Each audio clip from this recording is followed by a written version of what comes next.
প্রধানমন্ত্রীর নামে অপপ্রচারের বিরুদ্ধে বাইখোড়া থানায় মামলা দায়ের করল ৩৮ জোলাইবাড়ি মণ্ডল বিজেপি। ঘটনার বিবরণে জানা যায় যে বাইখোড়ার বাসিন্দা তথা প্রাক্তন শিক্ষক সুকুমার দাস প্রতিনিয়তই বিজেপি পার্টিকে নিয়ে অপপ্রচার করেন বলে অভিযোগ। এরই মধ্যে সুকুমার দাস নিজ সামাজিক মাধ্যমে প্রধানমন্ত্রীর নামে কুপ্রচার করা কিছু পোস্ট শেয়ার করেন বলেও অভিযোগ।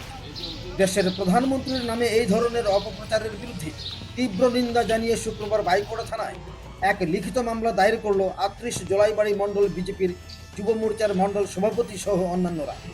লিখিত অভিযোগ দায়ের করে সংবাদ মাধ্যমের সম্মুখীন হয়ে ঘটনার বিস্তারিত জানালেন ৩৮ জোলাইবাড়ি বিজেপির যুব মোর্চার মণ্ডল সভাপতি কেশব চৌধুরী। তিনি জানান যে বাইখোড়া থানার পুলিশে যেন ঘটনার সুষ্ঠু তদন্ত করে ঘটনার সাথে জড়িত সুকুমার দাসকে দৃষ্টান্তমূলক শাস্তি প্রদান করেন। প্রথমে সবাইকে নমস্কার।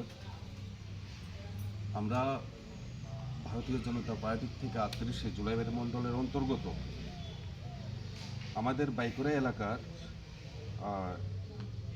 সুকুমার দাস নামে একজন ব্যক্তি, উনি আমাদের দেশের যশস্বী প্রধানমন্ত্রী নরেন্দ্র ভাই মোদিজির নামে তার ফেসবুক পেজের থেকে নানান রকমের কুউক্তি কুভাষা ব্যবহার করে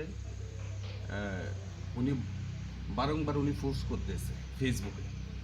তো তারই প্রতিবাদে আজকে আমরা এখানে এই বাইখোড়া এলাকার জনপ্রতিনিধি বা আমাদের সোশ্যাল ওয়ার্কার যারা আছে, আমরা সবাই মিলে আমরা বাইখোড়া পিএসে একটা এফআইআর করেছি এবং আমরা চাইব আগামী দিনে শুধু আমার বাইখোড়া এলাকা নয়, গোটা দেশের মধ্যে যেন আমাদের এমন মহান নেতার নামে যেন কেউ কোনো কুউক্তি করতে না পারে।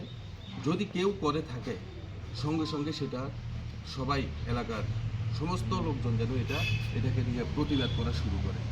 এইভাবে আমাদের দেশকে বাঁচাতে হবে এইসব ক্যাডার বাহিনীর হাত থেকে। তো সবাইকে নমস্কার, ধন্যবাদ। সফর প্রত্যাগত ভানুচন্দ্রের রিপোর্ট।